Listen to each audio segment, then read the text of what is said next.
साध संगत जी, आज मैं आपसे एक ऐसी घटना साझा करने जा रहा हूं जिसने डेरा ब्यास के वातावरण को कुछ क्षणों के लिए गंभीर कर दिया और हर मौजूद दिल को सोच में डाल दिया। जब बाबा जी डेरा ब्यास पहुंचे, उसी समय एक अप्रत्याशित प्रसंग सामने आया। बाबा जी का अचानक सख्त रुख और तुरंत लिया गया निर्णय देखकर संगत अचंभित रह गई। यह केवल किसी नाराजगी की बात नहीं थी, बल्कि इसके पीछे छिपा हुआ एक गहरा संदेश था, अनुशासन का, जिम्मेदारी का और आत्मिक सजगता का। आज के इस वीडियो में मैं आपको क्रमवार बताऊंगा कि बाबा जी किस कारण से असंतुष्ट हुए, वह स्थिति कहां उत्पन्न हुई और उससे हमें क्या सीख लेनी चाहिए। इस पूरी कथा में आप देखेंगे बाबा जी का चंडीगढ़ से प्रस्थान, डेरा ब्यास में आगमन, दर्शन की व्यवस्था, लंगर और सेवा से जुड़ी व्यवस्थाएं, और वह क्षण जब बाबा जी ने अपने आचरण से संगत को एक मौन उपदेश दे दिया। साथ ही यह भी स्पष्ट होगा कि कैसे भजन, सिमरन, मर्यादा और पूर्ण समर्पण ही सतगुरु को सच्चा भोग लगता है। यदि आप इस घटना को केवल एक समाचार नहीं, बल्कि एक आध्यात्मिक चेतावनी और सीख के रूप में समझना चाहते हैं, तो इस वीडियो को अंत तक अवश्य देखिए। वीडियो शुरू करने से पहले आपसे प्रेम पूर्वक निवेदन है, यदि आपने अभी तक हमारे चैनल को सब्सक्राइब नहीं किया है, तो कृपया अभी सब्सक्राइब करें और इस सत्संग रूपी सेवा में हमारे सहभागी बने। इधर जैसे ही बाबा जी डेरा ब्यास पहुंचे, उधर हुजूर के कुछ प्रोग्राम अचानक कैंसिल करने पड़े। उसी वक्त एक ऐसा वाकया हो गया जिसने वहां मौजूद सभी लोगों को हैरान कर दिया। बाबा जी ने जैसे ही गाड़ी से बाहर कदम रखा, उनका गुस्सा अचानक भड़क उठा और उन्होंने तुरंत सेक्रेटरी साहब को फोन कर दिया। बाबा जी उस समय बेहद नाराज नजर आ रहे थे और वहां खड़े सभी लोग सन्न रह गए। आज मैं आपके सामने एक बहुत बड़ी और गंभीर खबर रखने जा रहा हूं। बाबा जी इस बार सच में बहुत ज्यादा नाराज हो चुके हैं और पूरी बात मैं आपको विस्तार से बताने वाला हूं। शुरुआत में मैं आप सभी से विनती करता हूं कि मेरे चैनल संगत ब्यास के को सब्सक्राइब कर लें और बेल आइकन पर ऑल जरूर दबा दें। बाबा जी सबसे पहले चंडीगढ़ पहुंचे थे, जहां विदेश से आने के बाद इमिग्रेशन की प्रक्रिया पूरी की गई, क्योंकि आप सब जानते ही हैं कि बाहर से आने पर इमिग्रेशन बहुत जरूरी होता है। इमिग्रेशन करवाने के बाद बाबा जी सीधे डेरा ब्यास के लिए रवाना हुए और ठीक समय पर करीब 3 बजे डेरा पहुंच गए। बाबा जी चंडीगढ़ से ही आए थे और जैसे ही वे विमान से उतरे, उन्होंने संगत को दर्शन दिए और फिर सीधे कोठी की ओर चले गए। यह संदेश तेजी से वायरल हो रहा था कि हुजूर जी सोमवार को रेडियो कॉलोनी, करोल बाग, द्वारका और ऐसे ही 5-6 और सेंटर्स में दर्शन देने आने वाले हैं। इसी वायरल मैसेज के भरोसे कई लोग कल दिल्ली भाटी भी नहीं जा पाए, क्योंकि उन्होंने सोचा कि जब हुजूर जी हमारे सेंटर ही आने वाले हैं, तो भाटी जाने की क्या जरूरत है। लेकिन मैं साफ कहना चाहता हूं कि सरप्राइज विजिट का कोई भरोसा नहीं होता। वह कब हां से ना में बदल जाए, इसकी कोई गारंटी नहीं होती। रात तक ऐसे मैसेज घूमते रहे और सुबह होते होते पूरा माहौल ही बदल गया। सत्संग घरों में संगत भी पहुंच चुकी थी और वहां सभी तरह की तैयारियां भी पूरी कर ली गई थीं। सफाई से लेकर सारी व्यवस्थाएं पूरी हो चुकी थीं। लेकिन सुबह होते ही हुजूर जी ने साफ कह दिया कि वे कहीं भी विजिट पर नहीं जा रहे हैं। उस दिन हुजूर जी कहीं चीफ गेस्ट के रूप में जरूर गए थे। उसके पीछे की वजह मैं आपको आगे बताऊंगा, लेकिन पहले कल की पूरी बात सुन लीजिए। कल दोपहर के समय हुजूर जी ने लंगर और कैंटीन में विजिट की। जब दिल्ली भाटी की कैंटीन में सेवा चल रही थी, तभी हुजूर जी अचानक वहां पहुंचे और सीधे कैंटीन की ओर चले गए। वहां मौजूद सेवादारों ने जैसे ही हुजूर जी को देखा, तुरंत सेवा संभाल ली और पूरा माहौल एकदम भावुक हो गया। हुजूर जी ने वहां सबको दर्शन दिए और क्योंकि उस समय बड़ी संख्या में संगत सेवा में लगी हुई थी, सभी ने प्रेम से उन्हें घेर लिया। यह देखकर हुजूर जी ने शांति से दर्शन दिए, साथ ही पूरी व्यवस्था का जायजा भी लिया। वहीं दिल्ली में बन रहे एक नए नामघर का भी उन्होंने निरीक्षण किया। सब कुछ देखकर हुजूर जी अपनी बसेरा कोठी की ओर चले गए। आज हुजूर जी दिल्ली के IIT भी गए थे, जहां उनके कुछ पुराने मित्र हैं।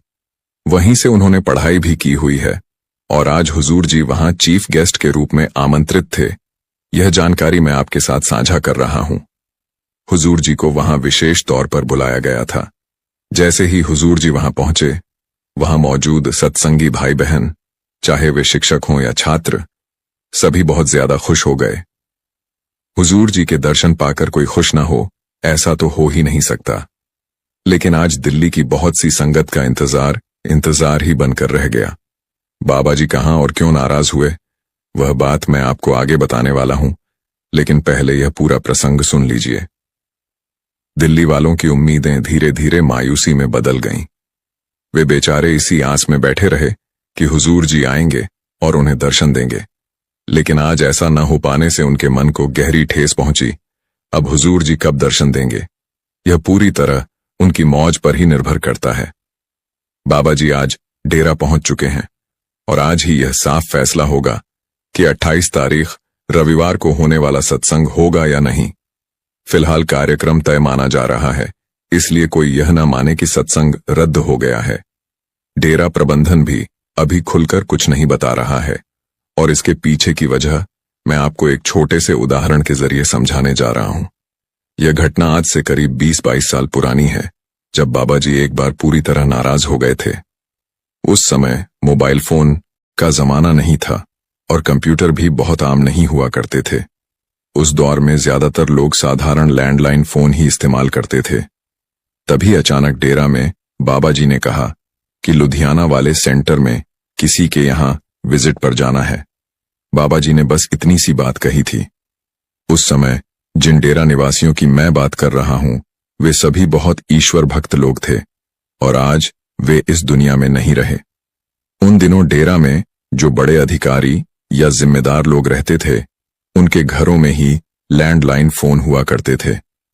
बाबा जी ने साफ कहा कि उन्हें विजिट पर जाना है। उस व्यक्ति ने क्या किया, उसने अपने घर के लैंडलाइन फोन से किसी को यह कहकर सूचना दे दी कि कल या परसों बाबा जी उस सेंटर में फलां समय पर आने वाले हैं, इसलिए जिन्हें दर्शन करने हों वे पहुंच जाएं। अब आप खुद ही समझ सकते हैं कि जब बात बाबा जी के आने की हो तो वह खबर कहां रुकती है। आज तो हाल यह है कि अगर बाबा जी ने छींक भी ली हो तो उसका मैसेज पलक झपकते ही पूरी दुनिया में फैल जाता है। बाबा जी खुद भी कई बार प्यार और कभी कभी हल्के गुस्से में कह चुके हैं कि मेरे शेड्यूल के बारे में मुझे खुद नहीं पता होता, लेकिन संगत को पहले ही मालूम चल जाता है कि मैं क्या करने वाला हूं। इसके बाद जब उस भाई ने अपने घर वालों को फोन किया तो बात और भी आगे बढ़ गई। घर वालों ने यह बात आगे उन्हीं लोगों को बता दी जिनके पास लैंडलाइन फोन थे। 2 ने 3 को बताया, 3 ने 4 को बताया और देखते ही देखते यह खबर फैलती चली गई। नतीजा यह हुआ कि उस सेंटर में भारी भीड़ इकट्ठा हो गई। भीड़ इतनी ज्यादा हो गई कि वहां का पूरा माहौल ही बदल गया।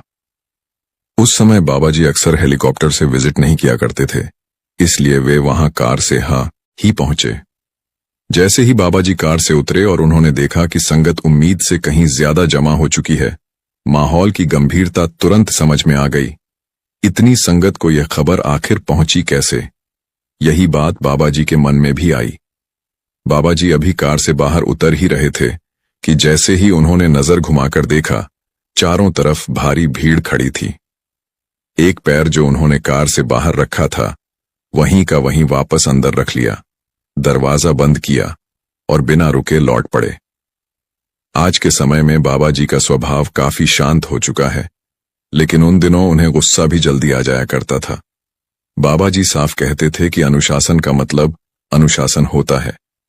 ऐसा ही एक वाकया कभी होशियारपुर में भी हुआ था, जब बाबा जी आए, लेकिन डिसिप्लिन नहीं था और जरूरत से ज्यादा भीड़ हो गई।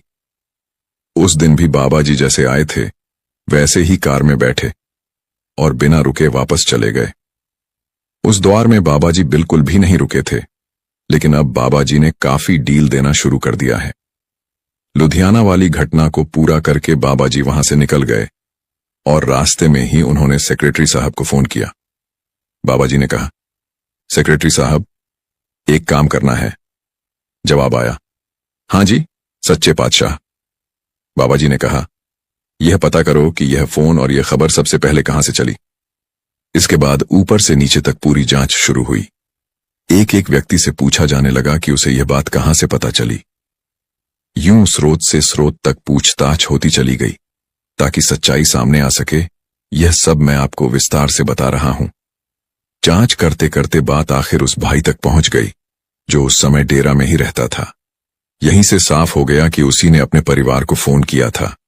इसके बाद फोन होते चले गए और जिसे पता नहीं भी चलना चाहिए था उसे भी यह खबर मिल गई। वह भाई लुधियाना का रहने वाला था और आज वह इस दुनिया में नहीं है। उस समय वह डेरा में एक बड़ी जिम्मेदारी पर सेवा कर रहा था, लेकिन यह बात सामने आने के बाद उसकी वह सेवा तुरंत वापस ले ली गई।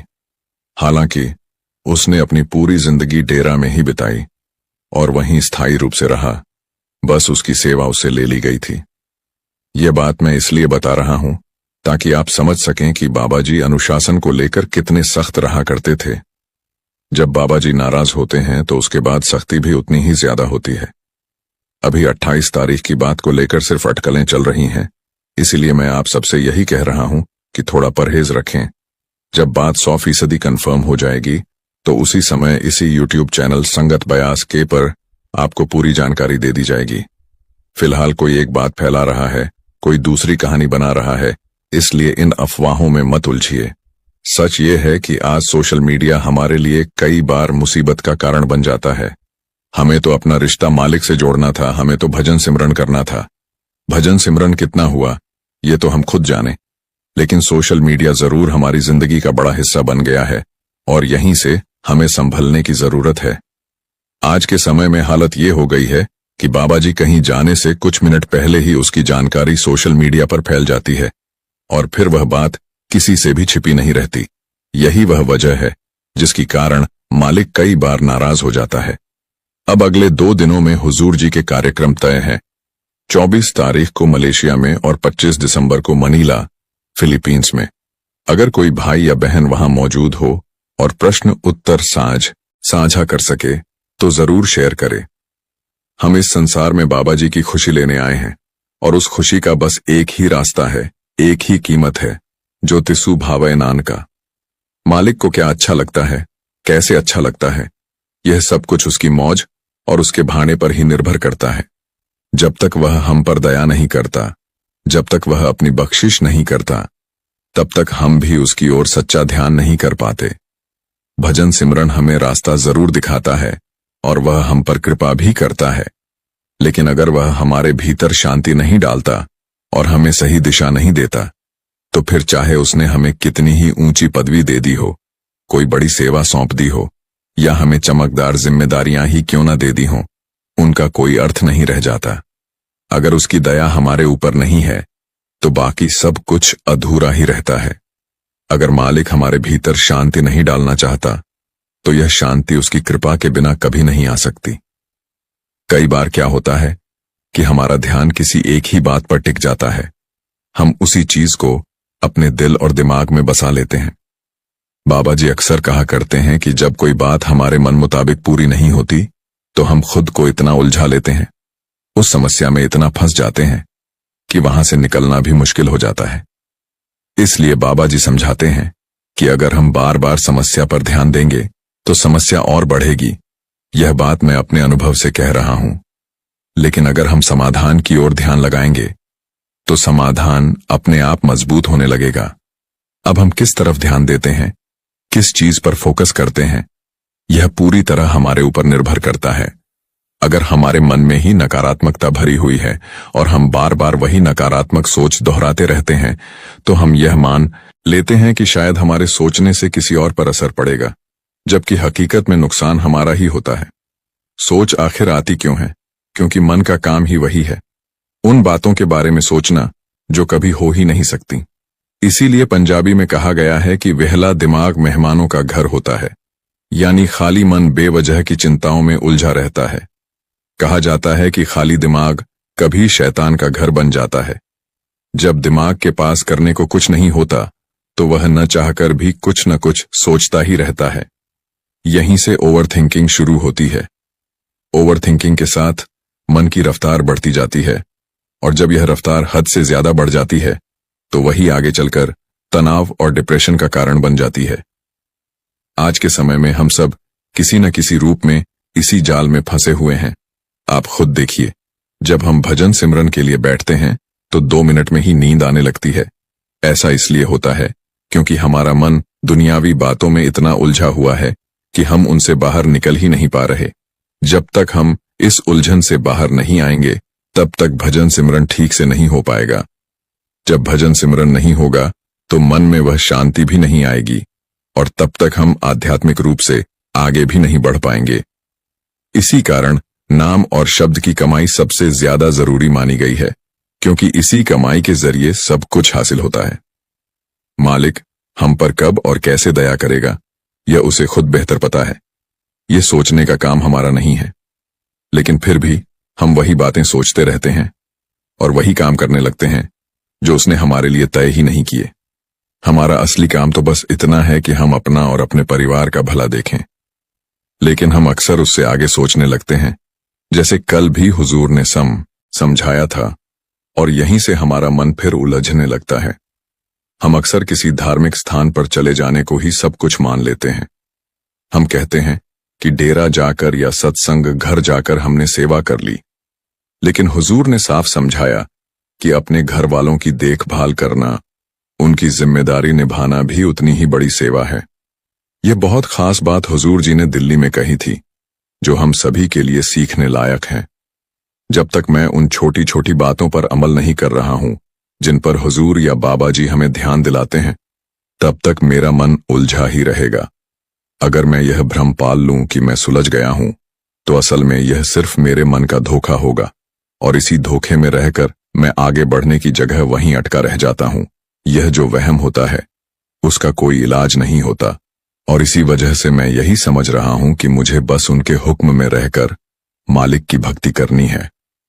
मुझे मालिक से प्रेम करना है ताकि मैं उसके भाड़े में रह सकूं, उसकी मौज में जी सकूं।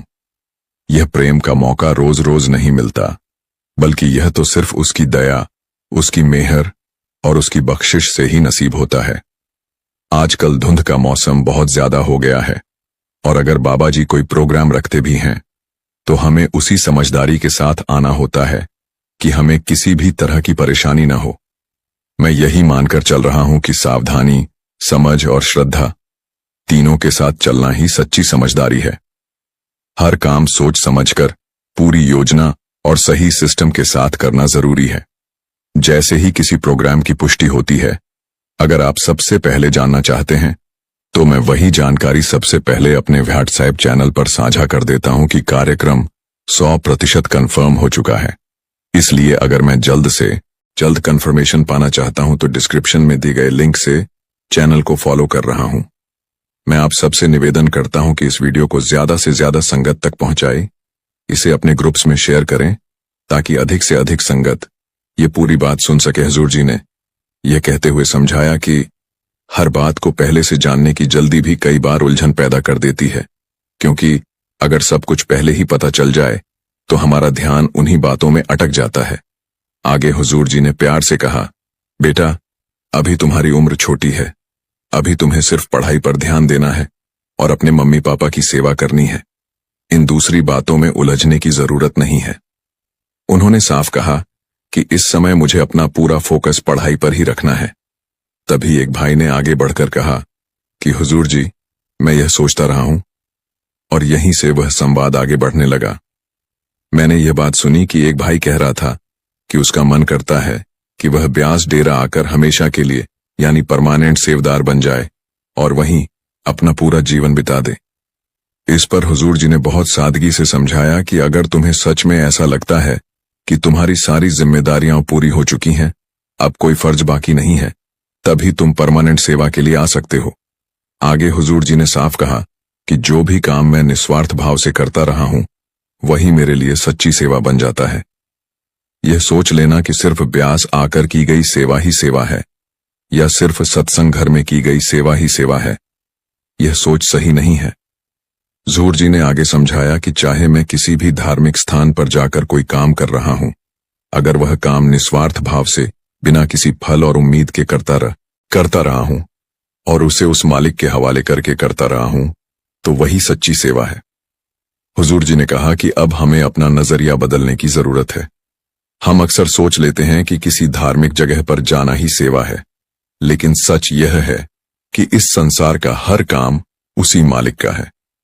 जिस काम को मैं उसका समझकर पूरी श्रद्धा और ईमानदारी से करता रहा हूं, वही मेरे लिए वास्तविक सेवा बन जाता है। फिर हुजूर जी हमें समझाते हुए कहने लगे कि असली और सच्ची सेवा तो भजन सिमरन ही है।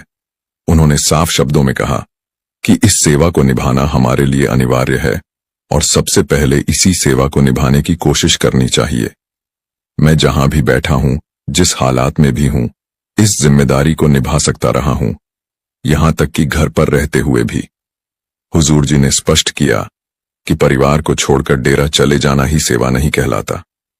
इसीलिए बाबा जी ने जो भजन सिमरन की सेवा हमें दी है, हुजूर जी कहते हैं कि मुझे सबसे पहले उसी सेवा को पूरी ईमानदारी से निभाने का प्रयास करना चाहिए।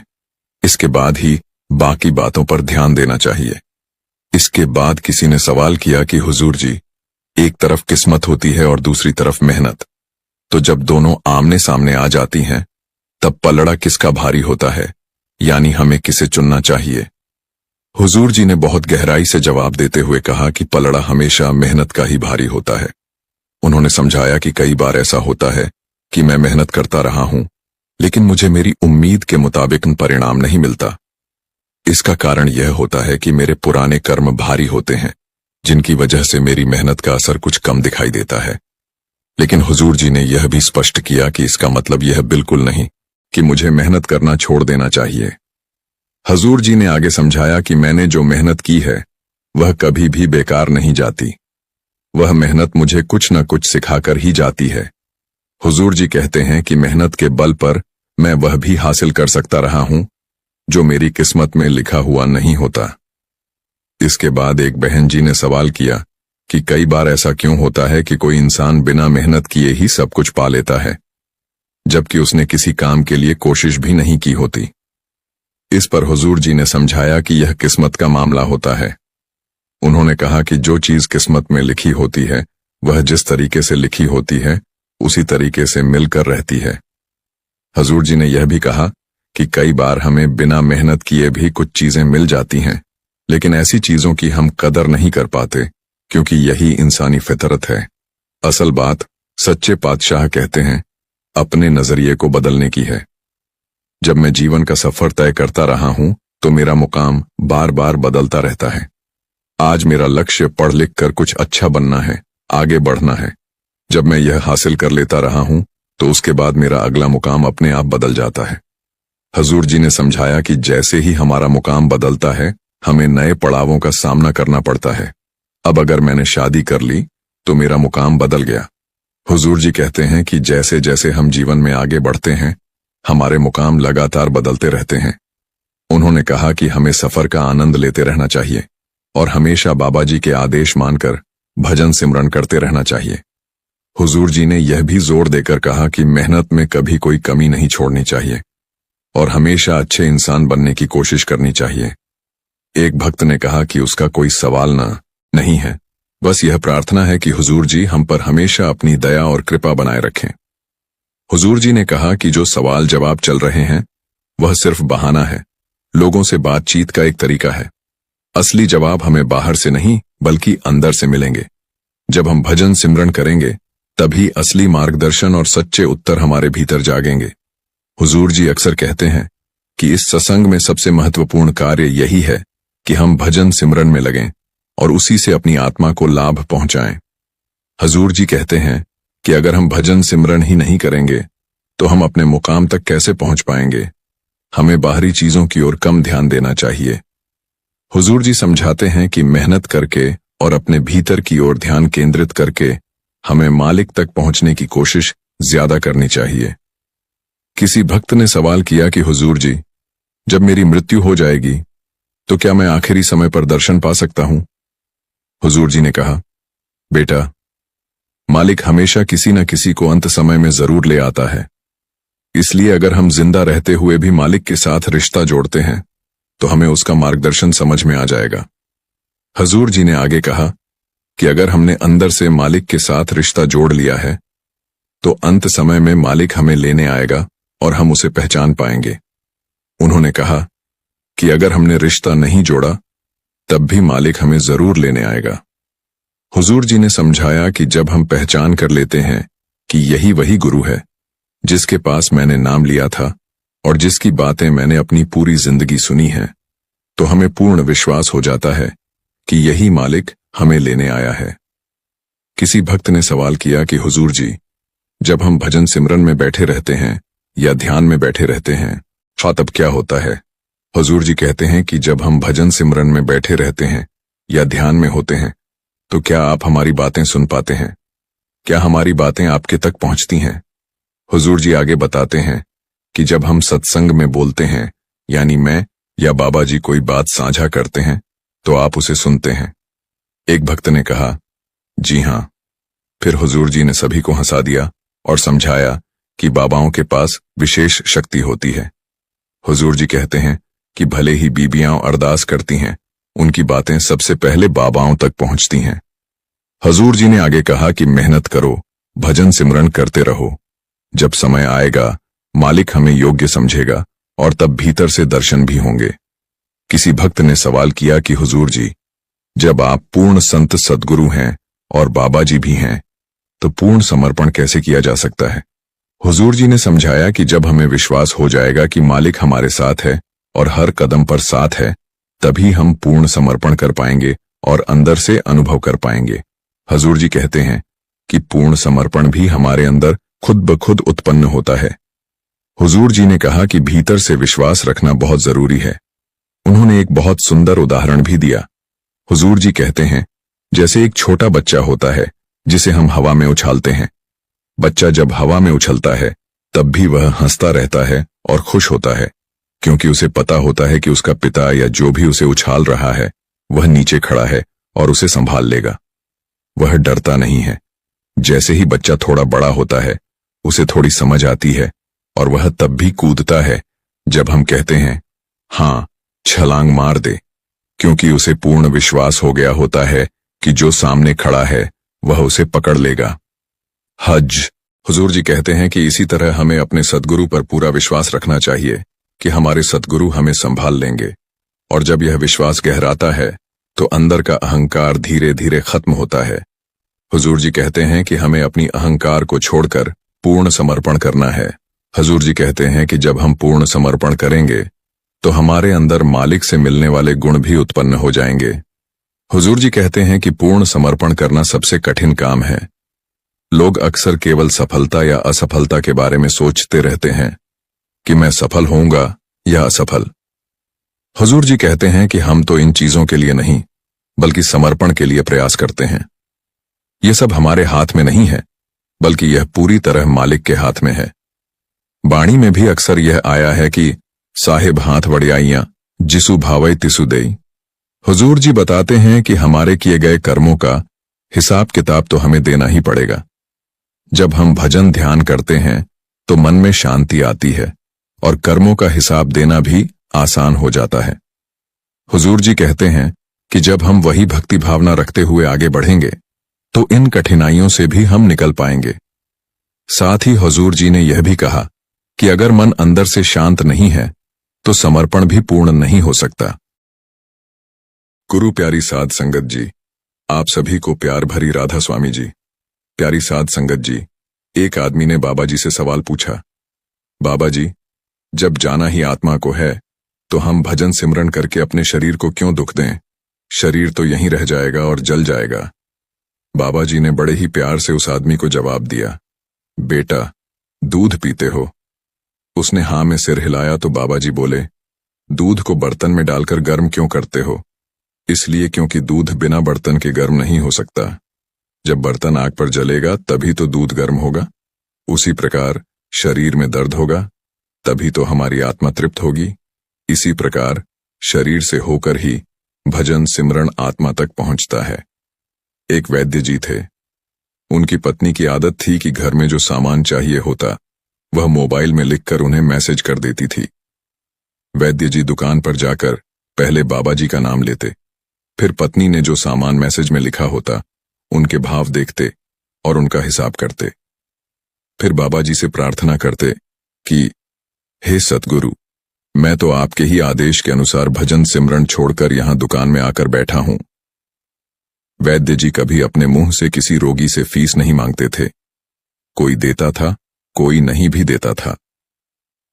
एक बात निश्चित थी कि जैसे ही उस दिन के जरूरी सामान खरीदने योग्य पैसे पूरे हो जाते थे, उसके बाद वह किसी से भी दवा के पैसे नहीं लेते थे, चाहे मरीज कितना ही अमीर क्यों ना हो। एक दिन वैद्य जी ने दुकान खोली, बाबा जी को जाकर माथा टेका, जरूरी सामान का मैसेज देखा तो वह मैसेज को देखते ही रह गए। उन्हें अपनी आंखों के सामने तारे चमकते हुए नजर आए। आटे, दाल, चावल आदि के बाद पत्नी ने लिखा था, बेटी का विवाह 20 तारीख को है, उसके दहेज का सामान।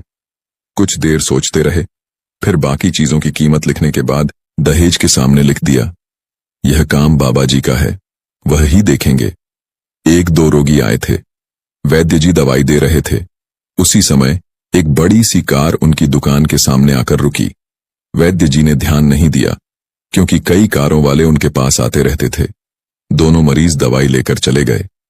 एक सूट बूट पहने साहब अंदर आए और नमस्ते करके बेंच पर बैठ गए। वैद्य जी ने कहा, अगर आपको अपनी दवा लेनी है तो इधर स्टूल पर आ जाइए, ताकि आपकी नाड़ी देख सकूं, और अगर किसी और की दवाई लेकर जाना है तो बीमारी का पूरा वर्णन करें।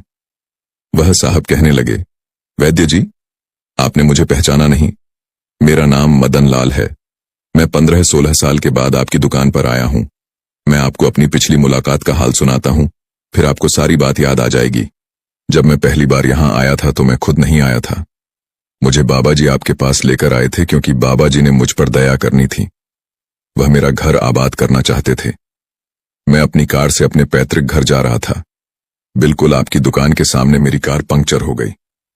ड्राइवर कार का पहिया उतारकर पंक्चर लगवाने चला गया। आपने देखा कि मैं कार के पास गर्मी में खड़ा हूं, तो आपने मुझे दुकान की ओर इशारा किया और कहा कि इधर आकर कुर्सी पर बैठ जाएं। अंधा क्या चाहे, 2 आंखें। और मैं कुर्सी पर आकर बैठ गया। ड्राइवर ने कुछ ज्यादा ही देर लगा दी थी। एक छोटी सी बच्ची भी यहां आपकी मेज के पास खड़ी थी और बार बार कह रही थी, बाबा मुझे भूख लगी है, चलो ना। आप उससे कह रहे थे, बेटी थोड़ा धीरज रखो, चलते हैं। मैं सोचकर कि इतनी देर से आपके पास बैठा हूं और आप मेरे ही कारण खाना खाने भी नहीं जा रहे, मुझे कोई दवाई खरीद लेनी चाहिए ताकि आप मेरे बैठने का भार महसूस ना करें। मैंने कहा, वैद्य जी, मैं पिछले कई साल से लंदन में रह रहा हूं। लंदन जाने से पहले मेरी शादी हो गई थी, लेकिन अब तक बच्चे के सुख से वंचित हूं।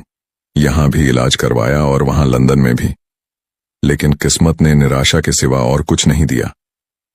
आपने कहा था, आप निराश न हो, उसके घर में किसी चीज की कमी नहीं है। आस औलाद, धन दौलत, सुख दुख, जीवन मृत्यु सब कुछ उसी के हाथ में है। यह किसी डॉक्टर के हाथ में नहीं है और न ही किसी दवा में होता है। जो कुछ होना है वह मालिक के हुक्म से होता है। औलाद देनी है तो उसी ने देनी है। मुझे याद है आपकी बातें। आप बातें करते जा रहे थे और साथ साथ पुड़िया भी बनाते जा रहे थे। सभी दवा आपने 2 भागों में बांटकर अलग अलग लिफाफों में डाल दी थी। फिर मुझसे पूछकर आपने एक लिफाफे पर मेरे और दूसरे लिफाफे पर मेरी पत्नी का नाम लिखकर दवा खाने का तरीका बताया था। मैंने तब यह दवाई बेदिली से ले ली थी, क्योंकि मैं सिर्फ कुछ पैसे आपको देना चाहता था। लेकिन जब दवा लेने के बाद मैंने पैसे पूछे तो आपने कहा था, बस ठीक है। मैंने जोर डाला तो आपने कहा, आज का खाता बंद हो गया है। मैंने कहा, मुझे आपकी बात समझ नहीं आई। इसी दौरान वहां एक आदमी आया। उसने हमारी बात सुनकर मुझे बताया कि खाता बंद होने का मतलब यह है कि आज के घरेलू खर्च के लिए जितने पैसे वैद्य जी ने उस मालिक से मांगे थे, वह बाबा जी ने उन्हें दे दिए हैं। अधिक पैसे वे ले नहीं सकते। मैंने जब घर जाकर पत्नी को वह दवाई दी और सारी बात बताई, तो उसके मुंह से निकला, वह इंसान नहीं, कोई देवता है। उनकी दवा ही हमारी मुराद पूरी करने का कारण बनेगी। आज मेरे घर में 2 फूल खिले हुए हैं। हम पति पत्नी हर समय आपके लिए प्रार्थना करते रहते हैं। इतने सालों तक काम में व्यस्त था तो स्वयं आकर आपसे धन्यवाद के 2 शब्द नहीं कह सका। इतने बरसों बाद आज भारत आया हूं और कार केवल यहीं रुकी है। वाह जी, हमारा सारा परिवार लंदन में सेटल हो चुका है। केवल मेरी एक विधवा बहन अपनी बेटी के साथ भारत में रहती है। हमारी भांजी की शादी इस महीने की 21 तारीख को होनी है। न जाने क्यों, जब जब मैं अपनी भांजी की शादी के लिए कोई सामान खरीदता था तो मेरी आंखों के सामने आपकी वह छोटी सी बेटी भी आ जाती थी और हर सामान में डबल खरीद लेता था। मैं आपके विचारों को जानता था कि वह सामान आप लेंगे या नहीं, पर मुझे लगता था कि मेरी अपनी सगी भांजी के साथ जो चेहरा मुझे बार बार दिख रहा है वह भी मेरी भांजी है। मुझे लगता था कि ईश्वर ने इस भांजी के विवाह में भी मुझे भांत भरने की जिम्मेदारी दी है। वैद्य जी की आंखें आश्चर्य से खुली रह गईं और बहुत धीमी आवाज में बोले, मदन लाल जी, आप जो कुछ कह रहे हैं मुझे समझ नहीं आ रहा कि उस मालिक की यह क्या माया है। अब मेरी पत्नी के हाथ का लिखा हुआ यह मैसेज देखिए। वैद्य जी ने मोबाइल खोलकर मदन लाल जी को दे दिया। वहां उपस्थित सभी लोग यह देखकर हैरान रह गए कि दहेज के सामान के सामने लिखा हुआ था, यह काम बाबा जी का है, बाबा जी जाने। कांपती सी आवाज में वैद्य जी बोले, भाई विश्वास कीजिए कि आज तक ऐसा कभी नहीं हुआ कि पत्नी ने मोबाइल पर अपनी जरूरत का मैसेज किया हो और मालिक ने उसी दिन उसकी व्यवस्था न की हो। आपकी बातें सुनकर तो लगता है कि मालिक को पता होता है कि किस दिन मेरी पत्नी क्या लिखने वाली है, अन्यथा आपसे इतने दिन पहले ही सामान खरीदना शुरू करवा दिया होता। बाबा जी ने वैद्य जी से बोले, वाह वाह, तू बड़ा महान है, तू बड़ा दयावान है। मैं हैरान हूं कि वह कैसे अपने रंग दिखाता है। उस मालिक का हर पल हर क्षण शुक्र करो। शुक्र मालिक का शुक्र अदा किया। आपका बहुत बहुत शुक्रिया। साध संगत जी, मनुष्य को जीवन में आने वाले दुखों से घबराना नहीं चाहिए, बल्कि उन्हें यह सोचकर स्वीकार करना चाहिए कि उनके जीवन में कुछ और अच्छा होने वाला है। मित्रों, एक बार की बात है, किसी शहर में एक निर्धन परिवार रहता था। उस परिवार में पति और पत्नी ही 2 सदस्य थे। कच्चे घर में वे अपना गुजारा कर रहे थे। वह गरीब आदमी मजदूरी करके अपना और अपनी पत्नी का पेट पालता था। इसी तरह दोनों के जीवन की गाड़ी चल रही थी। धीरे धीरे समय के साथ उसकी पत्नी गर्भवती हो जाती है। यह सुनकर उसका पति बहुत खुश होता है। वह सोचने लगता है कि अब हमारे घर में भी एक नन्हा सा पुत्र खेलेगा। हम उसे गोद में खिलाया करेंगे, हम खुद भी उसके साथ में खेलेंगे और टाइम कब बीत जाएगा पता ही नहीं चलेगा। धीरे धीरे समय गुजरता है। अब उस गरीब के घर में वह दिन भी आ जाता है जब उसकी पत्नी एक बच्चे को जन्म देने वाली थी। अब पत्नी को उसका पति एक अस्पताल में भर्ती कराता है। प्रसव का समय जब निकट आता है तो इधर वह गरीब आदमी अपने होने वाले बच्चे को लेकर मन में सपने संजोता है। तब तक उसके पास यमराज का बुलावा आ जाता है। उसकी एक दुर्घटना में मृत्यु हो जाती है। शहर के कुछ लोग इधर उस आदमी का अंतिम संस्कार करते हैं, तो दूसरी तरफ उसकी स्त्री अस्पताल में अपने बच्चे को जन्म दे रही होती है। जब उस बेचारी पत्नी को यह खबर मिलती है कि उसके पति की मृत्यु हो गई है, तो उसका कलेजा फट जाता है। उस बेचारी का दुनिया में सिर्फ उसका पति ही तो था। अब वह भी उसे छोड़कर चला गया था। अब तो वह जोर जोर से रोने लगती है और कहने लगती है, हे भगवान, यह तूने कैसा मेरे ऊपर दुखों का पहाड़ गिरा दिया। मेरा जो सहारा था उसे ही मुझसे छीन लिया। कम से कम इस बच्चे का तो ख्याल किया होता जिसका अभी जन्म भी नहीं हुआ है। पैदा होने से पहले ही तुमने उसके सर से पिता का साया हटा दिया। अब कौन इस बच्चे का पालन पोषण करेगा। वह दुखियारी पत्नी अस्पताल में ही अपने पति को याद करके बुरी तरह से रो रही थी। उसे समझ में नहीं आ रहा था कि संतान के आने की खुशी मनाऊं या पति के जाने का दुख। शहर के कुछ लोगों ने उसे समझाया कि बहन, जन्म मृत्यु सब विधाता के हाथ में होता है, इसमें मनुष्य का कोई जोर नहीं चलता। यह भी कहा जाता है कि परमात्मा जो करता है अच्छा ही करता है, इसलिए जो चला गया उसका शोक मत करो और यह जो आया है उसके बारे में सोचो।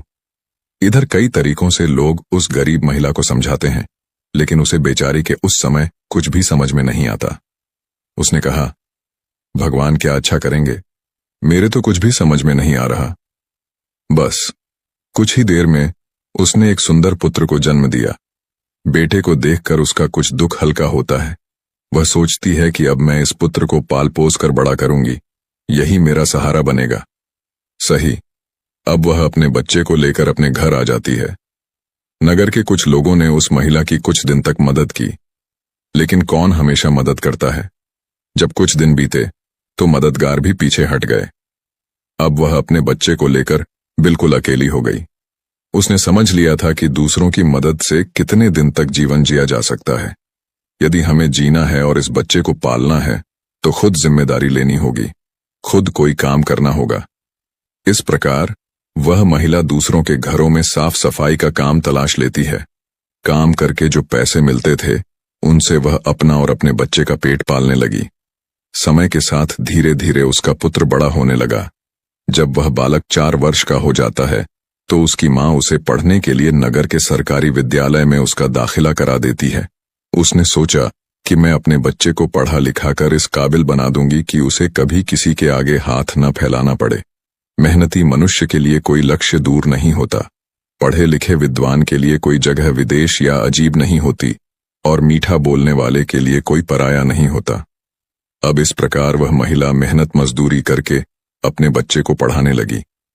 बच्चा भी समझता था कि उसके घर में केवल माँ ही है। परिवार का खर्च चलाने वाला उसका पिता उसके जन्म से पहले ही चला गया है, इसीलिए वह पढ़ाई में भी खूब मन लगाकर करता था। धीरे धीरे बच्चे की उम्र 12 वर्ष हो जाती है। एक दिन की बात है, वह स्त्री बहुत बीमार पड़ जाती है। उसने सोचा कि कोई छोटी मोटी बीमारी होगी, इसीलिए कभी उस पर ध्यान नहीं दिया, लेकिन उसकी हालत दिन प्रतिदिन खराब होती चली गई। बीमार होने की वजह से वह काम पर भी नहीं जा पाती थी। घर में इतने पैसे भी नहीं थे कि कहीं अपना ठीक से इलाज करा लेती। माँ को अत्यंत बीमार देखकर बेटे को बहुत चिंता होती है। वह बालक कहता है, माँ, तुम चिंता मत करो, मैं तुम्हारे लिए अभी डॉक्टर के पास से दवाई लेकर आता हूं, तुम उसे खा लेना, फिर तुम जल्दी ही ठीक हो जाओगी। अपने बेटे की बात सुनकर माँ की आंखें भर आती हैं। वह कहने लगी, बेटा, अब तुम्हें कहीं जाने की जरूरत नहीं है, मेरा भी अब समय आ गया है। मैं तुम्हारे पिता के पास जाना चाहती हूं, लेकिन जाने से पहले तुम मेरी एक बात हमेशा याद रखना। जब तेरा जन्म नहीं हुआ था तब तेरे पिता ने और मैंने एक सपना देखा था कि हम अपने बच्चे को पढ़ा लिखा कर इतना लायक बना देंगे कि उसे हमारी तरह गरीबी भरी जिंदगी न जीनी पड़े। लेकिन बेटा, मैं उस सपने को पूरा नहीं कर पाई।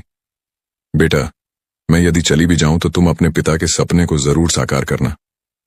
तुम ऐसा कोई काम मत करना जिससे तुम्हारे पिता का नाम खराब हो। तुम इस प्रकार से अपना जीवन जीना कि तुम्हारा नाम दूर दूर तक लोग जान जाएं। बेटा, कभी पैसे के पीछे मत भागना। पैसे के लिए तो लोग इतने नीचे गिर जाते हैं कि अपने माता पिता की इज्जत का भी ख्याल नहीं करते। तुम हमेशा अपना नाम कमाना। बेटा, हमेशा स्वाभिमानी बनकर जीना। कभी किसी के आगे अपने हाथ मत फैलाना, किसी से याचना मत करना। याचना न करना ही श्रेष्ठता का मूल है, पराधीनता ही नरक है।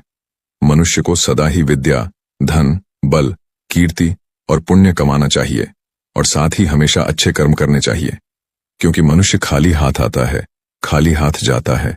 अगर उसके साथ में जाते हैं तो उसके अच्छे कर्म साथ ही जाते हैं। कभी किसी को तंग नहीं करना चाहिए और न ही किसी को सताना चाहिए, बल्कि जरूरतमंद की मदद करनी चाहिए और लोगों का भला करना चाहिए। लड़के ने कहा, माँ, तुम घबराओ नहीं, मैं तुम्हारे लिए अभी दवाई लेकर आता हूं। और इतना कहकर लड़का माँ से रुपए लेकर दवा लेने चला जाता है। बेटे के जाते ही इधर उस गरीब स्त्री के प्राण निकल जाते हैं। अब जब नगर वालों को पता चलता है तो सब लोग इकट्ठे होकर उस स्त्री का उसके बेटे के हाथों अंतिम संस्कार कराते हैं। अब तो वह बालक बिल्कुल अकेला हो गया था। देखो मित्रों, किस्मत भी क्या खेल दिखाती है। जब जरूरत होती है अपनों की, तब अकेला रहना पड़ता है, बिना माता पिता का बेटा। उम्र भी ज्यादा नहीं थी, आखिर जाए तो कहां जाए, करे तो क्या करे। दूर के जो रिश्तेदार थे उन्होंने भी उस बालक पर ध्यान नहीं दिया। आखिर वह गरीब जो था, लेकिन वह बच्चा अकेले ही अपने जीवन की राह पर चल देता है। उसने कभी हार नहीं मानी। जो पैसे मां छोड़ गई थी, कुछ दिन तक उन पैसों से उसका गुजारा चलता रहा। कुछ दिन के बाद वह पैसे खत्म हो जाते हैं। घर में भी कुछ नहीं था। अब तो एक ही चारा था कि कुछ काम धंधा किया जाए, तभी भोजन की व्यवस्था होगी, तभी स्कूल की फीस भरी जाएगी। लड़के को अपनी मां की बात अच्छी तरह याद थी। उसकी मां ने कहा था, बेटा, कितना भी बुरा वक्त आ जाए पर किसी के आगे हाथ मत फैलाना, मेहनत करके ही अपना जीवन यापन करना। लड़के को अपनी मां की यह बात अच्छी तरह याद थी, इसलिए वह कभी किसी के आगे भीख नहीं मांगता था। विद्यालय से आने के बाद वह किसी के खेतों में काम करने चला जाता तो कभी किसी की चाय की दुकान पर काम कर लेता। वहां से कुछ पैसे मिलते तो अपने विद्यालय की फीस भर देता था और अपने खाने पीने की सामग्री खरीद लेता था। इस प्रकार छोटी सी आयु में वह बच्चा काम भी करता था और मजदूरी भी करता था। धीरे धीरे कुछ साल ऐसे ही निकल जाते हैं। बच्चा अब अपने नगर से निकलकर कस्बे में पढ़ने लगता है। ऐसे ही करते करते कई दिन बीत जाते हैं। अब वह लड़का एक दिन भूख प्यास से व्याकुल हो उठता है और उसकी हालत मरने जैसी हो जाती है। अब वह हिम्मत करके किसी घर का दरवाजा खटखटाता है। उस घर से एक महिला बाहर आती है। पहले तो वह महिला उस लड़के से पूछती है, बेटा, तुमने दरवाजा क्यों बजाया? क्या कुछ काम है? लड़का दोनों हाथ जोड़कर कहता है, माँ जी, मैंने दोपहर के समय आपको तकलीफ दी, इसके लिए क्षमा चाहता हूं। बेटा, तुम्हारा नाम क्या है? अब वह लड़का कहता है, माँ, मेरा नाम कुंदन है। तब वह महिला पूछती है, बेटा, क्या तुम्हें कुछ चाहिए? मैं तुम्हारी क्या मदद कर सकती हूं? वह महिला भी एक बच्चे की मां थी, इसीलिए ममता का भाव उसके शब्दों में था। उस महिला के पूछने पर एक बार तो कुंदन के मन में यह आया कि चलो इन मां जी से कह ही देता हूं कि मैं 2-3 दिन से भूखा हूं और भोजन न मिलने के कारण बहुत परेशान हूं। लेकिन उसके स्वाभिमान ने उसे रोक लिया और वह भोजन की जगह पानी मांग बैठा। कहने लगा, मां जी, मुझे बहुत जोर की प्यास लगी थी, इसीलिए दरवाजा खटखटाया था। क्या एक गिलास पानी मिल सकता है? लेकिन वह महिला बहुत समझदार थी। उसने जब लड़के को देखा तो वह समझ गई कि बालक बहुत भूखा है। वह कहती है, बेटा, तुम थोड़ी देर रुको, मैं तुम्हारे लिए पानी लेकर आती हूं। वह महिला घर के अंदर जाती है और अपनी रसोई से एक गिलास दूध और कुछ लड्डू लेकर द्वार पर आती है और दूध से भरा गिलास उस कुंदन को दे देती है। कुंदन ने जब गिलास लिया तो उसमें दूध था। दूध को देखकर कुंदन खुश हो जाता है। अब कुंदन मन ही मन उसे मां को दुआएं देने लगता है। महिला ने उसे पहले लड्डू खाने को दिए और कहा, बेटा, दूध गर्म है, तुम पहले लड्डू खा लो, जब दूध ठंडा हो जाए तब पी लेना। कुंदन जब उस महिला को देखता है तो उसे ऐसा लगता है जैसे उसकी ही मां उसे यह दूध पीने को दे रही है। मन ही मन सोचता है, कितनी अच्छी मां है, मैंने एक गिलास पानी मांगा था और यह दूध ले आई। उसने समझ लिया कि मैं भूखा हूं। कुंदन आराम से बैठकर लड्डू खाता है और दूध पीता है। तब वह स्त्री कहती है, बेटा, क्या तुम्हें और कुछ चाहिए? कुंदन सोचने लगता है कि इस दूध के बदले में मैं इस माता को क्या दे सकता हूं। मेरे पास तो कुछ भी नहीं है। दूध पीने के बाद कुंदन कहता है, मां जी, मैंने आपसे पानी मांगा और आपने मुझे दूध पिलाया, इसके बदले में मैं आपको क्या दे सकता हूं? महिला ने कहा, बेटे, मैंने तुम्हें दूध इसलिए नहीं पिलाया है ताकि तुमसे बदले में कुछ ले सकूं।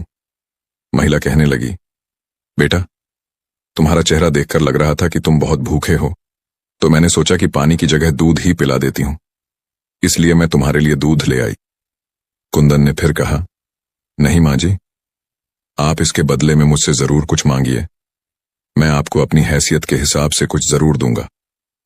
कुंदन की बात सुनकर महिला सोचती है, यह तो स्वाभिमानी है।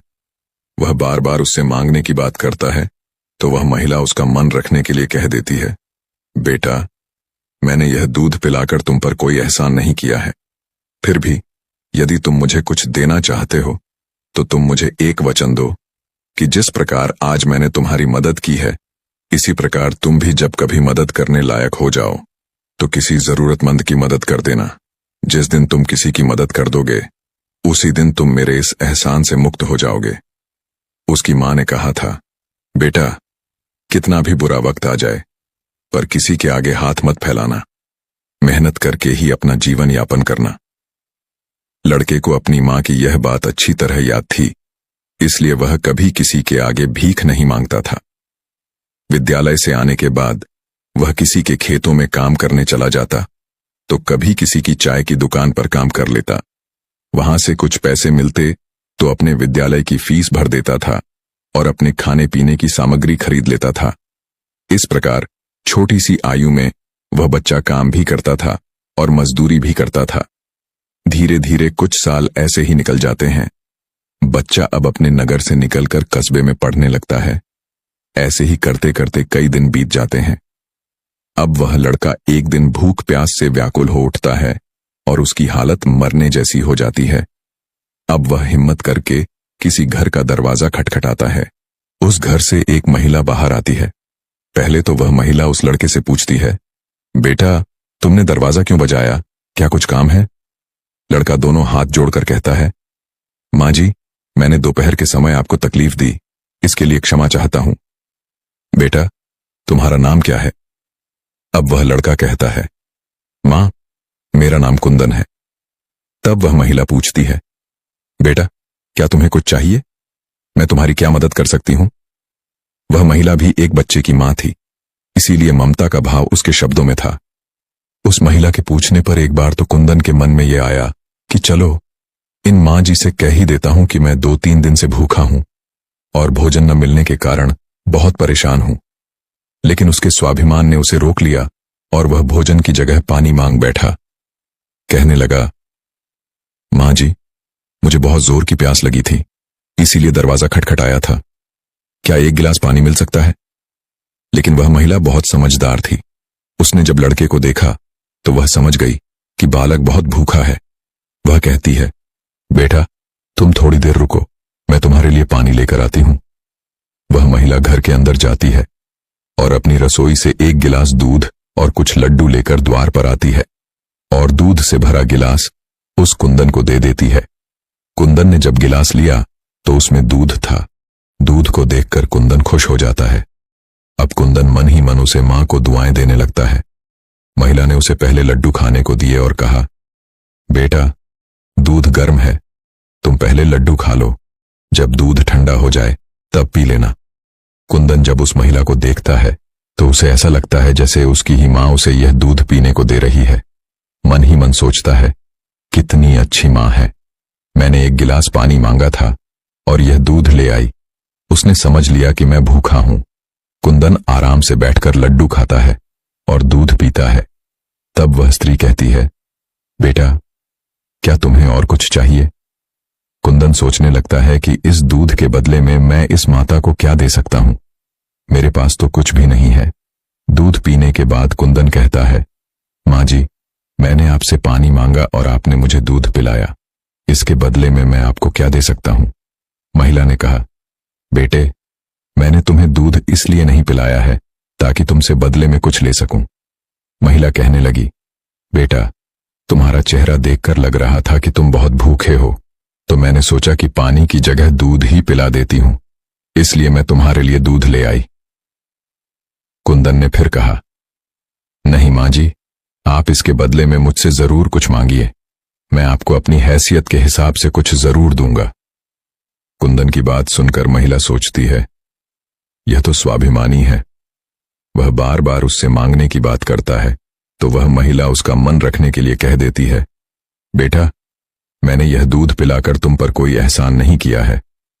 फिर भी यदि तुम मुझे कुछ देना चाहते हो तो तुम मुझे एक वचन दो कि जिस प्रकार आज मैंने तुम्हारी मदद की है, इसी प्रकार तुम भी जब कभी मदद करने लायक हो जाओ तो किसी जरूरतमंद की मदद कर देना। जिस दिन तुम किसी की मदद कर दोगे उसी दिन तुम मेरे इस एहसान से मुक्त हो जाओगे। उस महिला ने यह बात इसलिए कही थी ताकि वह कुंदन अपने आप को मजबूर न समझे और खुशी खुशी अपने घर को जा सके। वह लड़का उस बात को अपने दिमाग में बैठा लेता है। वह उस महिला के पैर छूकर काम की तलाश में आगे को चला जाता है और इस प्रकार धीरे धीरे कई दिन बीत जाते हैं। जिस विद्यालय में वह पढ़ता था उसी विद्यालय में उस स्त्री का बेटा भी पढ़ता था जिसने उसे दूध पिलाया था। एक दिन वह महिला अपने बच्चे को विद्यालय लेकर जाती है तो उसने देखा कि विद्यालय में वह कुंदन भी जा रहा था। वह स्त्री उस लड़के को पहचान लेती है। उसने विद्यालय के मास्टर जी से जाकर पूछा कि वह बालक कौन है, तो मास्टर जी ने उसे बताया कि उस बालक का नाम कुंदन है और वह बिना माता पिता का बेटा है। छोटी सी आयु में ही उसके दोनों माता पिता गुजर गए थे। यह जानकर उस महिला को बड़ा दुख होता है। सोचती है, जब इसके माँ बाप नहीं हैं तो फिर इसकी पढ़ाई का खर्च कौन उठाता है। तब विद्यालय के मास्टर बताते हैं, बहन जी, कुंदन बहुत ही अच्छा बच्चा है, वह अपनी पढ़ाई का खर्च स्वयं उठाता है और पढ़ने में भी बड़ा तेज है। वह मेहनत मजदूरी करता है और तब जाकर विद्यालय की फीस भरता है। जब कभी वह विद्यालय नहीं आता है और अपनी फीस भी समय पर नहीं दे पाता है तो हम लोग उस पर ज्यादा दबाव नहीं बनाते। जब उस स्त्री को कुंदन की स्थिति का पता चलता है तो वह करुणा से भर जाती है। उसका मन करता है कि मैं उस बालक की कुछ मदद करूं जिसका कोई नहीं होता। ऐसे ही लोगों की मदद तो करनी चाहिए, तभी भगवान प्रसन्न होते हैं। जिसका कोई नहीं है वह भगवान का है, और जरूरतमंद की मदद करने का अर्थ है कि आपने भगवान को प्रसन्न कर दिया। महिला ने सोचा, यह लड़का मुझसे पैसे तो लेगा नहीं, क्योंकि यह बड़ा स्वाभिमानी बालक है। तब उस महिला ने बड़े मास्टर जी से कहा, श्रीमान जी, अगर मैं इस बालक की फीस भर दिया करूं तो आपको कोई आपत्ति तो नहीं है? मास्टर ने कहा, बहन जी, आपकी सोच अच्छी है, आप उसकी फीस भरें तो मुझे तो कोई आपत्ति नहीं होगी, लेकिन कुंदन इस बात के लिए तैयार नहीं होगा। तब वह महिला कहती है, मास्टर जी, मैं उस बच्चे की मदद करना चाहती हूं। आप किसी तरह से कुंदन को समझा देना, उससे कह देना कि आपकी स्थिति को देखते हुए सरकार ने आपकी फीस माफ कर दी है, तुम्हें फीस भरने की कोई जरूरत नहीं है। साध संगत जी, मास्टर जी भी इस बात से सहमत हो जाते हैं। वह महिला कुंदन की पूरे वर्ष की फीस भर के अपने घर चली जाती है। इस तरह वह हर वर्ष उसके पूरे साल की फीस जमा कर दिया करती थी, ताकि कुंदन सिर्फ मन लगाकर पढ़ सके। अब तो कुंदन पूरा मन लगाकर पढ़ता था और अपने खाने पीने के लिए किसी दुकान पर काम कर लेता था। दोस्तों, डूबते को तिनके का सहारा ही बहुत होता है। उस महिला के थोड़े से प्रयास से कुंदन की अच्छी खासी मदद हो गई। वह अब खूब मन लगाकर पढ़ता था। इसी तरह कुछ वर्ष और बीत गए। अब आगे की पढ़ाई करने के लिए कुंदन को शहर में जाना पड़ा। सोचा, शहर में रहकर मैं कोई छोटी मोटी नौकरी कर लूंगा और अपनी पढ़ाई भी करता रहूंगा। इस बात का पता उस महिला को तब चलता है जब वह उसकी फीस लेने के लिए विद्यालय में जाती है।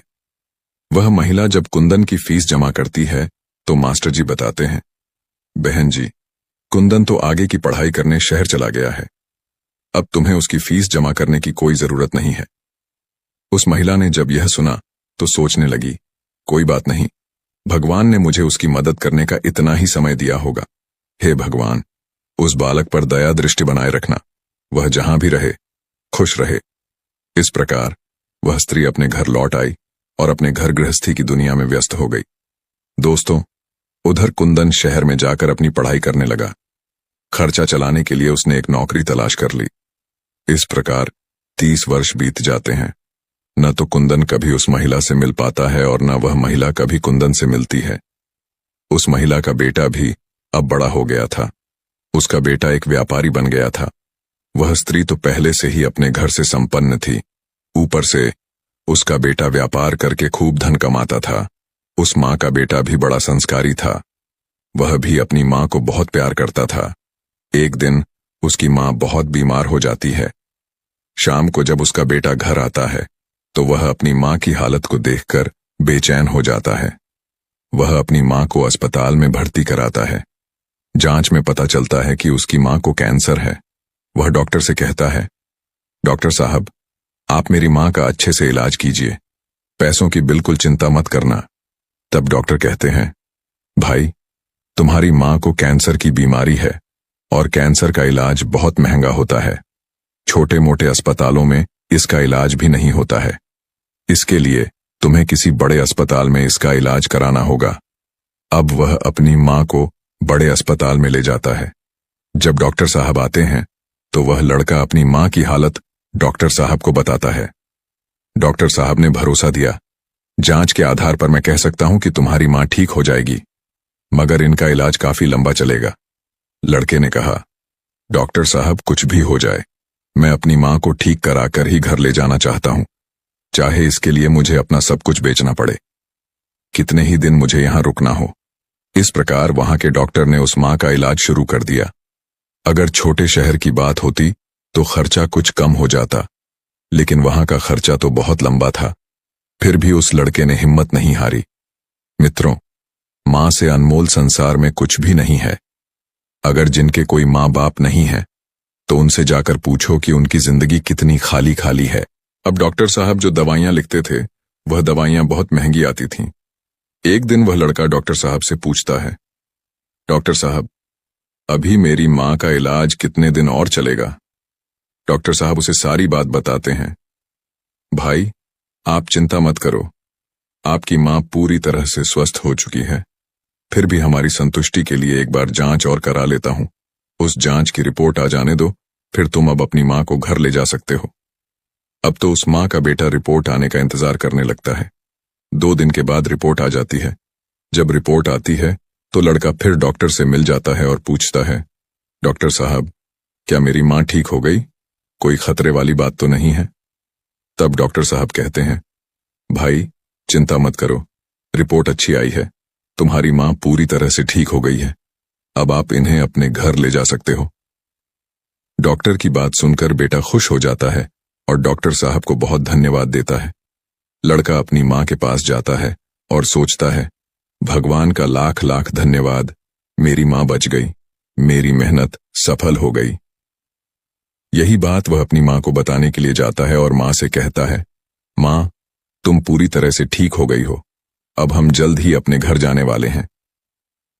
ये बात सुनकर माँ भी खुश हो जाती है, लेकिन अगले ही पल वह यह सोचकर उदास हो जाती है कि मैं तो ठीक हो गई हूं, लेकिन इस अस्पताल का जो बिल होगा वह लाखों में होगा। कैसे मेरा बेटा चुका पाएगा?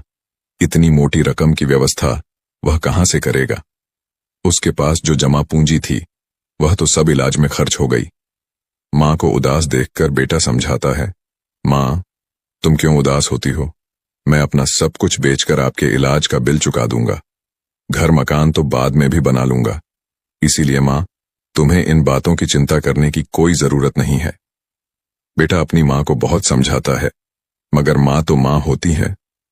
उसका अपने बेटे के लिए चिंता करना स्वाभाविक था। माँ सोचने लगती है कि मेरा बेटा यदि सब कुछ बेच देगा तो फिर वह आगे अपना जीवन कैसे चलाएगा? इसके भविष्य का क्या होगा? वह माँ रात भर यही सोचती रही। चिंता करते करते माँ और बेटा दोनों की रात निकल गई। जब अगला दिन होता है और उसकी माँ की छुट्टी का समय होता है तो अस्पताल का एक कर्मचारी एक लिफाफा लेकर माँ बेटे के पास आता है और उस महिला के बेटे से कहता है कि डॉक्टर साहब ने आपके लिए यह बिल का लिफाफा भेजा है। आप इस बिल को ठीक से देख लो और इस बिल को चुकाकर तुम अपनी माँ को अपने घर ले जाओ। अब बिल का लिफाफा देकर वह अस्पताल का कर्मचारी चला गया। अब वह लड़का उस बिल के लिफाफे को खोलते हुए सोचता है कि पता नहीं कितना बिल होगा। बेटे को चिंता में देखकर माँ भी परेशान हो जाती है। माँ एकदम से बेटे के हाथ से वह बिल का कागज छीन लेती है। माँ उस बिल को खोलकर देखती है। अब एक तरफ अस्पताल के जो सबसे बड़े डॉक्टर थे वह भी उस समय वहीं पर पहुंच जाते हैं। इधर माँ ने जब उस लिफाफे को खोलकर देखा तो उसमें एक छोटी सी पर्ची रखी हुई थी। उस पर्ची पर लिखा हुआ था, माँ जी, आपने बिल तो 30 साल पहले ही भर दिया था, जब आपने 2 दिन के भूखे बच्चे को 1 गिलास दूध और लड्डू खिलाए थे और अगले 5 साल तक उस बच्चे की विद्यालय की फीस भी भरी थी। माँ, मैं उस दिन बहुत भूखा था और मुझे ऐसा लगा था जैसे कि मेरी खुद की माँ मेरे सामने खड़ी है। आपने मेरी बहुत मदद की थी। पर्ची को पढ़ते ही महिला की आंखें फटी की फटी रह जाती हैं। जब उस माँ का बेटा पूछता है, माँ, डॉक्टर साहब ने कितना बिल दिया है? तो माँ उस पर्ची को अपने बेटे को देती है। बेटा जब उसे पढ़ता है तो वह भी हैरान रह जाता है। लड़का अपनी माँ से पूछता है, माँ, क्या तुम डॉक्टर साहब को पहले से जानती हो? डॉक्टर साहब से तुम्हारी जान पहचान कब हुई थी? आपने मुझे पहले क्यों नहीं बताया? या फिर आपको खुद को भी नहीं पता था? तब माँ कहती हैं, बेटा, मैं इन्हें पहले से नहीं जानती हूं, अभी पता चला है। बेटे ने पूछा, फिर इसमें 30 साल पहले की घटना क्यों लिखी है? तब माँ कहती हैं, बेटा, 30 साल पहले जब तुम बहुत छोटे थे तब तुम्हारी उम्र का एक छोटा सा बच्चा भरी दोपहरी में हमारे घर के द्वार पर आया था। वह भूखा प्यासा था। उसने मुझसे 1 गिलास पानी मांगा था। मैंने बच्चे को देखा तो समझ गई कि वह भूखा है, इसीलिए दूध और लड्डू लाकर मैंने उसे खाने को दे दिए। वह कई दिनों से भूखा था।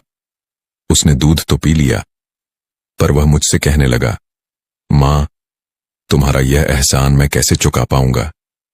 तो मैंने उसका मन समझाने के लिए कह दिया था कि जब तुम बड़े हो जाओ तो तुम भी किसी जरूरतमंद की मदद कर देना। मुझे क्या पता था कि वही लड़का जिसे मैंने एक गिलास दूध पिलाया था वह 30 साल बाद इतना बड़ा डॉक्टर बनकर मेरी मदद करेगा।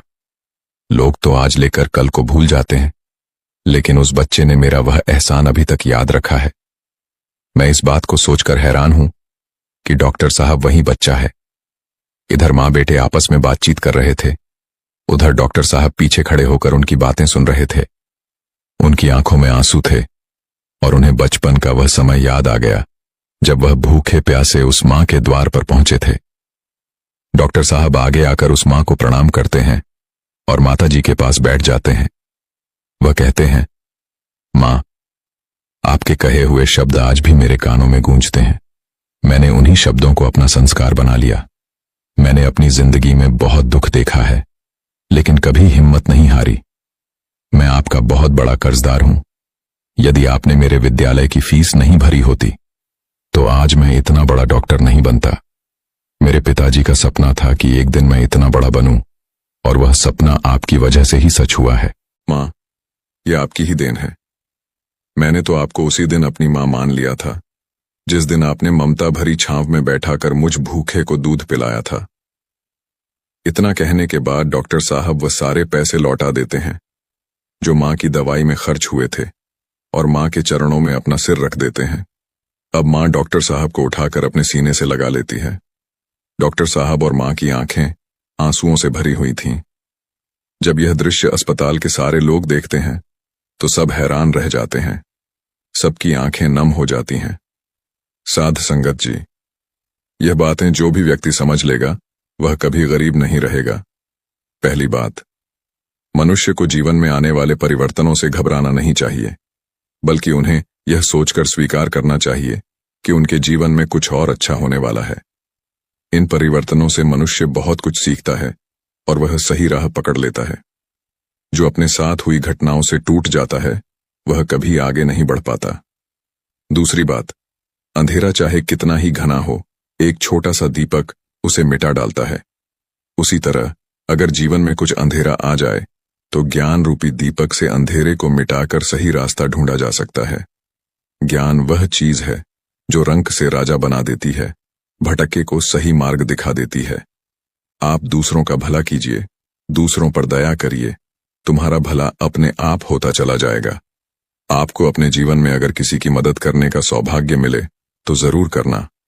कहते हैं, डूबते को तिनके का सहारा बहुत होता है। आपकी छोटी सी मदद से किसी का जीवन ही बदल सकता है। आपका छोटा सा योगदान किसी के लिए वरदान भी हो सकता है। मुसीबत पड़े तो घबराना मत। जब एक रास्ता बंद होता है तो कई खुल जाते हैं। जीवन में निखार तभी आता है जब मनुष्य दुख और मुसीबत की भट्टी में तपता है। कष्ट सहन करने के बाद ही मनुष्य को अनुभव मिलता है, और यह अनुभव बहुत काम आता है।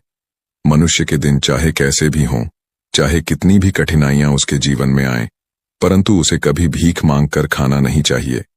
भीख मांगकर खाने वाला अपनी ही नजरों में गिर जाता है, और जब वह भीख मांगकर खाता है तो उसकी आदत हो जाती है बिना मेहनत किए खाने की।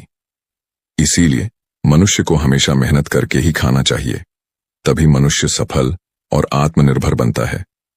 किसी को मदद की जरूरत हो तो आप सबसे पहले उसकी मदद करें, लेकिन अगर आपको मदद की जरूरत हो तो आपको किसी से मदद मांगने की जरूरत नहीं होनी चाहिए। आप खुद ही अपनी मदद करने की हिम्मत रखें। आत्मसम्मान आपकी आवाज है, इसे बुलंद रखें। दूसरों पर ध्यान देने से बेहतर है खुद में रहो, खुद को समझो और आगे बढ़ो। आत्मसम्मान एक ऐसा कवच है जिसे कोई आपसे छीन नहीं सकता। जो कोई खुद से प्यार नहीं कर सकता वह किसी और से भी प्यार करने के लायक नहीं है। उसकी इज्जत कभी मत करो जो आपकी इज्जत की कदर ना करे। उसे अहंकार मत समझना, उसे आत्मसम्मान कहते हैं। अगर आपको अपने सम्मान की कोई फिक्र नहीं तो दूसरों को दोष देना बेकार है। किसी भी चीज के लिए अपनी अहमियत को कम मत समझो, क्योंकि आत्मसम्मान से बड़ा और कुछ नहीं है। अगर आप चाहते हो कि दुनिया आपकी इज्जत करे तो सबसे पहले आपको अपनी इज्जत करनी होगी। जब आत्मसम्मान की बात होती है तो दोस्त को छोड़ना कोई बड़ी बात नहीं है। अगर कोई आपका अपमान करे तो उसका भी शुक्रिया अदा करें, क्योंकि वह इंसान आपको आपकी जिंदगी की सच्चाई बता रहा है। ज्यादातर लोग उन चीजों की कदर नहीं करते जो उन्हें आसानी से मिल जाती हैं, लेकिन खो देने के बाद पछताते हैं। आत्मसम्मान हो तो ऐसा हो कि सम्मान उन लोगों का करना चाहिए जो सबका सम्मान करना जानते हैं, ना कि हर वक्त बस सबका अपमान करना पसंद करते हैं। अपने आत्मसम्मान के लिए दूसरों के आत्मसम्मान को कम मत समझना। अपनी काबिलियत को इतना तराशो कि अपमान की कोई गुंजाइश ही ना रहे। दूसरों के लिए कभी अपने उसूलों के साथ समझौता मत करो। अपने आत्मसम्मान की सुरक्षा खुद करो। किसी को भी इतनी इजाजत मत दो कि वह आपका अपमान करे, वह भी सिर्फ इस वजह से कि आप उनसे प्यार करते हैं।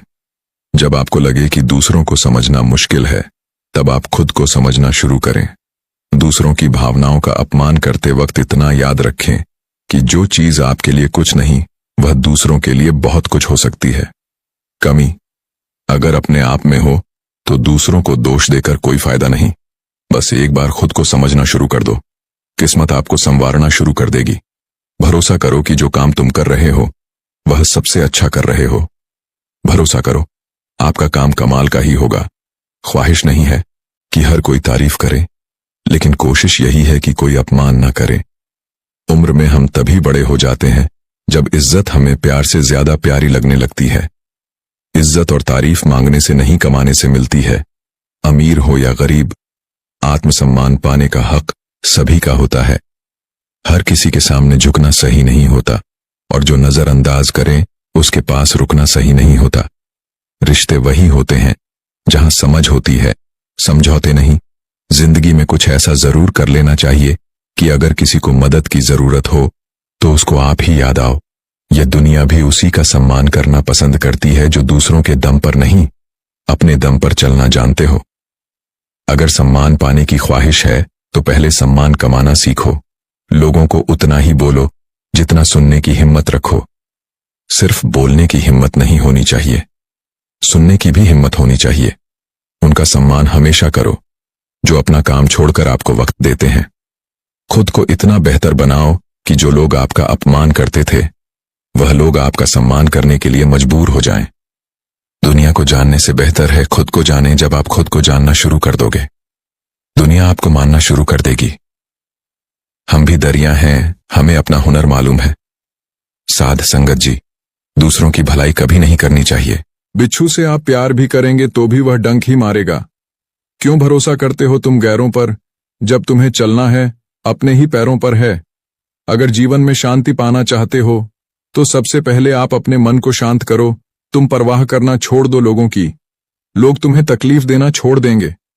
जो लोग दिल के सच्चे होते हैं, जिंदगी उनका इम्तिहान सबसे ज्यादा लेती है। यहां जिंदगी का कोई भरोसा ही नहीं, और तुम लोगों से उम्मीद लगाकर बैठे हो। लोग जब पूछते हैं कि आप कौन सा काम करते हैं, तो असल में वह हिसाब लगाते हैं कि आपको इज्जत कितनी देनी है। रास्ते कैसे भी हो, बस आपको पता होना चाहिए कि जाना कहां है। इंसान को मरने से डर नहीं लगता, बल्कि मर मर के जीने से डर लगता है। संघर्ष थका जरूर देता है, लेकिन हमें बाहर से सुंदर और अंदर से मजबूत बनाता है। जिम्मेदारियों की एक खास बात होती है, यह आपको बिगड़ने नहीं देती। गीता में लिखा है कि व्यक्ति को सही समय की प्रतीक्षा करके स्वयं को मूर्ख नहीं बनाना चाहिए, क्योंकि सही समय खुद कभी नहीं आता है, बल्कि इसे बनाने के लिए प्रयत्न करने पड़ते हैं। किसी का हाथ तभी पकड़ना जब उसका साथ जिंदगी भर निभा सको, वरना हाथ पकड़कर उसे भरोसे में मत रखना मित्रों। जिन्हें ज्ञान है उन्हें घमंड कैसा, और जिन्हें घमंड है उन्हें ज्ञान कैसा। अगर कोई आपको बुरा कहे तो दिल पर मत लेना, क्योंकि इस दुनिया में ऐसा कोई नहीं है जिसे सब अच्छा कह सके। इतने समझदार बनो कि लोगों को माफ करो, लेकिन इतने बेवकूफ मत बनना कि धोखा देने वालों पर दोबारा विश्वास करने लगो। जब कोई समझे नहीं तो उसे समझने की जरूरत ही क्या है। जब कोई माने नहीं तो उसे मनाने की जरूरत ही क्या मित्रों। जब गिरने वाले अपने हो तो संभलने में बहुत समय लगता है। होना एक दिन सबका हिसाब है, क्योंकि जिंदगी कर्मों से लिखी किताब है। अकेले खड़े होने का साहस रखो। ये दुनिया सिर्फ ज्ञान देती है, साथ नहीं। किसी का सरल स्वभाव उसकी कमजोरी नहीं, बल्कि उसके मां बाप का दिया हुआ संस्कार होता है। जिन्होंने आपको कष्ट दिया है, कष्ट तो उन्हें भी मिलेगा। और विश्वास रखना, आपको यह देखने का मौका भी मिलेगा अकेले रहना बहुत सही है, बजाय उन लोगों के साथ रहने के जो आपकी कदर नहीं करते। उम्मीद जिंदा रखिए। देखना, आज आप पर हंसने वाले कल तालियां बजाएंगे। आपकी जिंदगी में तब तक कुछ नहीं बदलेगा जब तक आप खुद को नहीं बदलोगे। कोई आपका साथ नहीं देगा। यहां आपको लड़ना भी खुद है और संभलना भी खुद है। आप जितना डरोगे, लोग आपको उतना ही डराएंगे। अगर आप हिम्मत करोगे तो बड़े बड़े भी आपके आगे सर झुकाएंगे जिंदगी में। अगर खुश रहना है तो पहले उन्हें भूल जाओ जो तुम्हें भूल गए हैं। गीता में श्री कृष्ण कहते हैं कि जिंदगी में 2 बातों की गिनती करना आज से ही छोड़ दें, खुद का दुख और दूसरों का सुख। आपकी जिंदगी बहुत आसान हो जाएगी। अगर किसी के स्वाभिमान पर बार बार चोट पहुंचाई जाए तो रिश्ता कितना ही प्यारा क्यों ना हो, आखिर में टूट ही जाता है। बेहतरीन इंसान अपनी सच्ची बातों से जाना जाता है, क्योंकि अच्छी बातें तो दीवारों पर भी लिखी होती हैं। बाहर से शांत दिखने के लिए अंदर से बहुत लड़ना पड़ता है। आप उनके लिए जीना सीखो जो आपके लिए मरने को भी तैयार है। दिल बड़ा होना चाहिए। बातें तो सब बड़ी बड़ी कर लेते हैं। खोई हुई चीज को याद मत करो और जो मिला है उसे बर्बाद मत करो। माँ बाप की बातें जिंदगी में कभी धोखा नहीं देती। पिता के द्वारा डांटा हुआ पुत्र, गुरु के द्वारा डांटा हुआ शिष्य और सोनार के द्वारा पीटा गया सोना, यह हमेशा आभूषण ही बनता है। जिंदगी साइकिल चलाने जैसी है। बैलेंस बनाए रखने के लिए आपको चलते रहना होगा। इंसान कितना ही अमीर क्यों ना बन जाए, तकलीफ बेच नहीं सकता और सुकून खरीद नहीं सकता। कभी कभी मन को मना लेना ही बेहतर होता है, क्योंकि हर जिद खुशी नहीं देती। इस दुनिया में कोई किसी का नहीं होता। हम सोचते हैं कोई तो है जो सिर्फ हमारा है, पर वक्त आने पर वह भी हमारा नहीं होता। सुखी होने के चक्कर में जो पूरी उम्र दुखी रहता है, उसी का नाम है इंसान। दूसरों की गलतियां ढूंढने के लिए दिमाग चाहिए, पर खुद की गलती ढूंढने के लिए कलेजा चाहिए। दूसरा कितना बुरा है, इसका अंदाजा तो कोई भी लगा लेता है, पर खुद कितने बुरे हैं, इसका अंदाजा किसी को नहीं। जिसके पास अपने हैं वह अपनों से लड़ते हैं, जिसका अपना कोई नहीं वह अपनों को तरसते हैं। जो बात आपको कमजोर करती है वह है दूसरों में अपना सहारा ढूंढना। हम सहारे खोजते हैं ताकि मुश्किल वक्त में वह हमारे काम आ सके, पर मजे की बात तो ये होती है कि मुश्किल वक्त में हम अकेले ही होते हैं। इसलिए नहीं कि लोग मतलबी हैं, बल्कि इसलिए कि हमने उनसे उम्मीदें लगा रखी हैं। उम्मीद रखो तो बस ईश्वर से रखो, वह कभी नाउम्मीद नहीं होने देगा। दुनिया बुरी है, ये कहने से पहले, किसी को दोष देने से पहले यह याद रखना कि आज हर कोई अपने लिए सहारा ढूंढ रहा है, तो ऐसे में कोई आपका सहारा कैसे बनेगा। बनना है तो हमेशा मर्यादा में रहो।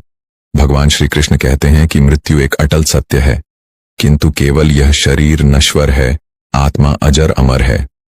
आत्मा को कोई काट नहीं सकता, अग्नि जला नहीं सकती और पानी गीला नहीं कर सकता। जिस प्रकार से एक वस्त्र बदलकर दूसरे वस्त्र धारण किए जाते हैं, उसी प्रकार आत्मा एक शरीर का त्याग करके दूसरे जीव में प्रवेश करती है।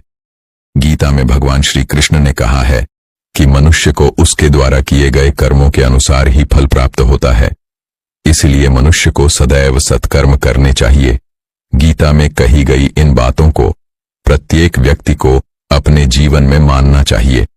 श्री कृष्ण ने अर्जुन को बताया है कि व्यक्ति विभिन्न देवी देवताओं की पूजा करता है।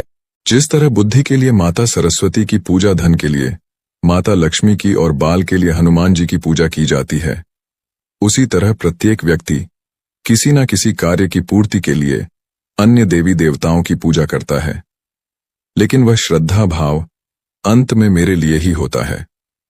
इस पूजा में व्यक्ति प्रत्यक्ष रूप से मेरा नाम स्मरण नहीं कर रहा है, बल्कि अपनी इच्छाओं की पूर्ति के लिए देवताओं की पूजा कर रहा है। गीता में बताया गया है कि व्यक्ति को किसी भी परिस्थिति में अपना आपा या अपना व्यवहार नहीं बदलना चाहिए। जो व्यक्ति सुख एवं दुख में एक समान व्यवहार रखता है और अपने काम को पूर्ण करता है, फल की चिंता किए बिना कर्मों को पूरा करता है, वही सबसे श्रेष्ठ व्यक्ति कहलाता है। अन्यथा जो खुशी में लोभी हो जाता है और दुख में क्रोध का साथ देता है, ऐसे व्यक्ति से न केवल मनुष्य बल्कि देवता भी क्रोधित हो जाते हैं। साध संगत जी, ऐसी ही रूहानी सत्संग साखियां सुनने के लिए चैनल को सब्सक्राइब जरूर करें जी। राधा स्वामी जी।